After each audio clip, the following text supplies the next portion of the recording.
ഈ അടുത്താണ് ഫിലിംസിന്റെ ഒക്കെ കേരള സ്റ്റേറ്റ് അവാർഡ്സ് പ്രഖ്യാപിച്ചത്. പക്ഷേ ഈ കൊടുത്ത അവാർഡ്സിനോടൊന്നും നമ്മൾ യോജിക്കുന്നില്ല. അതുകൊണ്ട് തന്നെ we introduce you FU film awards. എന്തായാലും നമുക്ക് നേരെ ഫസ്റ്റ് അവാർഡിലേക്ക് പോകും. അതിനുമ്പ് ഒരു കാര്യം പറയാം, ഇത് വളരെ ജെന്യൂൻ ആയിട്ടുള്ള അവാർഡായിരിക്കും. അതുകൊണ്ട് തന്നെ നിങ്ങൾക്ക് ഇഷ്ടപ്പെട്ട ആൾക്കാർക്ക് കിട്ടിയില്ല എന്ന് സങ്കടം ഒന്നും പറയരുത്. ഫസ്റ്റ് അവാർഡ് തന്നെ ബെസ്റ്റ് VFX-നുള്ള അവാർഡാണ്. The best VFX of 2023 goes to the Kerala story. ഈ തീയത്തുന്ന സീനാണ് നമ്മൾ ബെസ്റ്റ് VFX-നുള്ള അവാർഡ് കൊടുത്തിരിക്കുന്നത്. ഇത് എങ്ങനെ ചെയ്താടാ? ഇത് തീയത്തുന്ന ഈ ഒരു സീൻ നിങ്ങൾ എങ്ങനെ ചെയ്തു? യൂട്യൂബിലൊന്ന് ഫയർ ഗ്രീൻ സ്ക്രീൻ അടിച്ച് ഇതിന് നല്ല എഫക്ട്സ് കിട്ടുമല്ലോടെ. അല്ലെങ്കിൽ തന്നെ എത്ര കോടിയുടെ ഒക്കെ ഒരു പടമല്ലേ, ചുമ്മാ ഒരു വീടൊക്കെ കത്തിക്കുക. എന്റെ അടുത്തവന്മാരൊക്കെ കൂടെ അതിലങ്ങ് ചാട്. ഇതിന്റെ VFX ചെയ്തിരിക്കുന്നതാണെങ്കിൽ ടോം ക്രൂസിന്റെ എഡ്ജ് ഓഫ് ദ ടുമാറോയിൽ ചെയ്ത ഒരാളാണെന്നൊക്കെയാണ് പറയുന്നത്. എന്താ ബ്രോ, പൈസയും തന്നില്ലേ നിങ്ങൾക്ക് ഇവര്? അല്ലെങ്കിൽ ഇന്ത്യക്കാരൊക്കെ പൊട്ടന്മാരാണെന്നാണ് വിചാരിച്ചത് നിങ്ങൾ. അടുത്തതായിട്ട് നമുക്ക് ബെസ്റ്റ് സോങ്സിനുള്ള അവാർഡിലേക്ക് പോവാം. ബെസ്റ്റ് സോങ്ങും ബെസ്റ്റ് ഡാൻസ് കോറിയോഗ്രാഫി ഒക്കെ ഇങ്ങനെ തന്നെയാണ്. എന്താ അറിയില്ല, എനിക്ക് പാട്ട് കണ്ടപ്പോൾ അതങ്ങ് എടുത്ത് കൊടുക്കാൻ തോന്നിപ്പോയി. സിമ്പിൾ ആയിട്ടുള്ള സ്റ്റെപ്പ് എനിക്കറിയില്ല സാർ. അങ്ങനത്തെ സാധനമൊക്കെ വെച്ച് മിസ്സിന് ഇംപ്രസ് ചെയ്യാൻ പറ്റില്ലേ? പറ്റുമായിരിക്കാം, പക്ഷെ എനിക്ക് പാടില്ല പറ്റുള്ളൂ.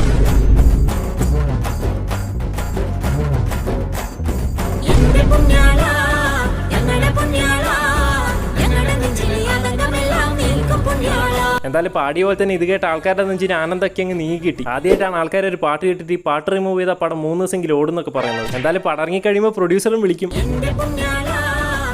എന്തായാലും പ്രൊഡ്യൂസേഴ്സിനെ പറ്റി പറഞ്ഞപ്പോഴാണ് നമ്മുടെ ഒരു പ്രത്യേകതര അവാർഡാണ് ദ ബെസ്റ്റ് പ്രൊഡ്യൂസേഴ്സിനുള്ള അവാർഡ്. ആ അവാർഡ് വിൻ ചെയ്തിരിക്കുന്നത് ബോസ് ആൻഡ് ഗോയുടെയും ബാന്ദ്രയുടെയും പ്രൊഡ്യൂസേഴ്സാണ്. കാരണം തിയേറ്ററിൽ ഈ പടം 8 നില പൊട്ടിയത് വോട്ട്, എന്നിട്ട് OTT-ക്കാരും ചാനലുകാരും വരെ ഈ സിനിമ എടുത്തിട്ടില്ല എന്ന് പറയുമ്പോൾ നിങ്ങൾ ഈ പ്രൊഡ്യൂസേഴ്സിന്റെ ലാഭം ഒന്ന് ആലോചിച്ച് നോക്കണം. അടുത്തതാണ് ബെസ്റ്റ് ഡയലോഗ്സിനുള്ള award, and that goes to the king of Kotha. If you work hard, you will get first class. അയ്യേ എന്തേ കൊത്തയാണ് ഇവിടെ. ഞാൻ പറയുമ്പോ പകൽ, ഞാൻ പറയുമ്പോ രാത്രി. നീയാണല്ലോ കോടതി. ഓടാ ഇത്രയും ക്രിഞ്ച് ഡയലോഗ്സ് ഉള്ള പോട്ടെ, അതിൻ്റെ ഇടയ്ക്കാണെങ്കിൽ സിനിമ കണ്ടുകൊണ്ടിരിക്കുമ്പോൾ നമ്മൾ പറയേണ്ട ഡയലോഗ് വരെ ഇവന്മാർ കയറി അങ്ങ് പറയും. തീർക്കാൻ പറ്റുമെങ്കിൽ തീർക്കടാ. അടുത്തായിട്ട് ബെസ്റ്റ് പോപ്പുലർ മൂവീസിനുള്ള അവാർഡാണ്. ധ്യാൻ്റെ 2023 റിലീസായിട്ടുള്ള എല്ലാ മൂവീസിനും നമ്മൾ ഈ അവാർഡ് വീതിച്ചങ്ങ് കൊടുത്തിരിക്കുകയാണ്. ഇതൊക്കെ ഏത് പടമാണ് ഈ സിനിമയൊന്നും ഇറങ്ങുന്നത് നമ്മുടെ ധ്യാനിന് പോലും അറിയുന്നുണ്ടാവില്ല. ഇതിൽ കാണുന്ന സിനിമകളൊക്കെ അറിയണമെന്നുണ്ടെങ്കിൽ ഒന്നെങ്കിൽ നിങ്ങൾ ഇതിന്റെ പ്രൊഡ്യൂസർ വല്ലതും ആയിരിക്കും, അല്ലെങ്കിൽ നിങ്ങൾ വീട്ടിൽ ഒരു പണിയും കിട്ടാതെ വീട്ടിൽ ചുമ്മാ ഇരിക്കുന്നവന്മാരായിരിക്കും, എന്നെയൊക്കെ പോലെ. കൺമണിയുടെ കണ്ണനായി വാ, കളമൊഴിയുടെ തോഴനായി വാ. അടുത്തായിട്ട് ബെസ്റ്റ് മേക്കപ്പിനുള്ള അവാർഡാണ്. പക്ഷേ ഈ ബെസ്റ്റ് മേക്കപ്പിനുള്ള അവാർഡിന് മലയാളത്തിൽ വേറെ കോമ്പറ്റീഷൻ ഒന്നുമില്ല, ആകെ ഒരു കോമ്പറ്റീഷൻ ഉള്ളൂ, അത് വർഷങ്ങൾക്ക് ശേഷമാണ്. വേറൊരു ലുക്ക് ഉണ്ട് അപ്പോൾ അത് നമ്മൾ റിവീൽ ചെയ്തിട്ടില്ല.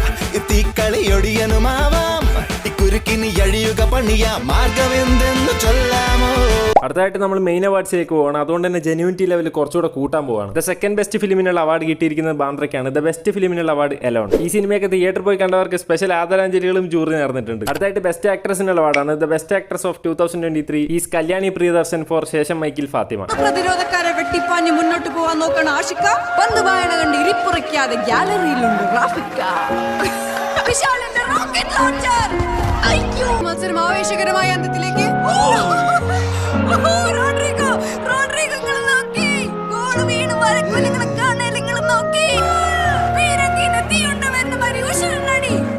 Shut your fucking cake hole, bitch. ശരിക്കുള്ള കേരള സ്റ്റേറ്റ് അവാർഡ്സിൽ ഒരു ബെസ്റ്റ് ആക്ട്രസിന് വേണ്ടിയിട്ട് ശേഷം മൈക്കിൾ ഫാത്തിമൊക്കെ ജൂറിക്ക് അയച്ചു കൊടുത്തതാണ്. എന്നിട്ട് ഇമാതിരി അവരതിന് ജൂറിക്ക് അയക്കരുത് എന്നുള്ള സ്പെഷ്യൽ പരാമർശമൊക്കെ കിട്ടിയിരുന്നു. ആൻഡ് അടുത്തത് ബെസ്റ്റ് ആക്ടർ എന്നുള്ള അവാർഡാണ്. It goes to DQ for king of Kotha. ഈ പടത്തിന് ശേഷം DQ ഒറ്റ മലയാള സിനിമ പോലും അനൗൺസ് ചെയ്തില്ല എന്ന് അറിയുമ്പോൾ തന്നെ അറിയാലോ ഈ പടത്തിന്റെ റേഞ്ച്. അടുത്തതായിട്ട് അവസാനമായിട്ട് ഒരു സ്പെഷ്യൽ മെൻഷൻ ആണ് the best theatre in Kerala. അത് വനിതാ വിനീതൊക്കെ തന്നെ കൊടുത്തിരിക്കുകയാണ്. കാരണം ഇതേപോലെയുള്ള ചെറിയ ചെറിയ സാധനങ്ങൾ തൊട്ട്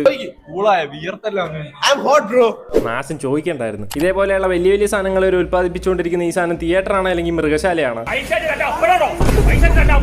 അപ്പൊ എന്തായാലും ഇത്രയൊക്കെ ഉള്ളൂ അവാർഡ്സ് ഒക്കെ. എല്ലാവർക്കും അവാർഡ്സ് ഒക്കെ കിട്ടി സന്തോഷമായല്ലോ. സന്തോഷമായി എന്തായാലും സബ്സ്ക്രൈബ് ചെയ്യുക. സന്തോഷമായിട്ടില്ലെങ്കിലും ചെയ്തോ, എനിക്ക് വേറെ പ്രശ്നമൊന്നുമില്ല. ബൈ ദ വേ വേണമെങ്കിൽ ബെസ്റ്റ് മൂവി ബേസ്ഡ് ചാനലുള്ള അവാർഡ് ഞാൻ തന്നെ. ആഞ്ജനേയ സ്വാമി ശരണമയ്യ.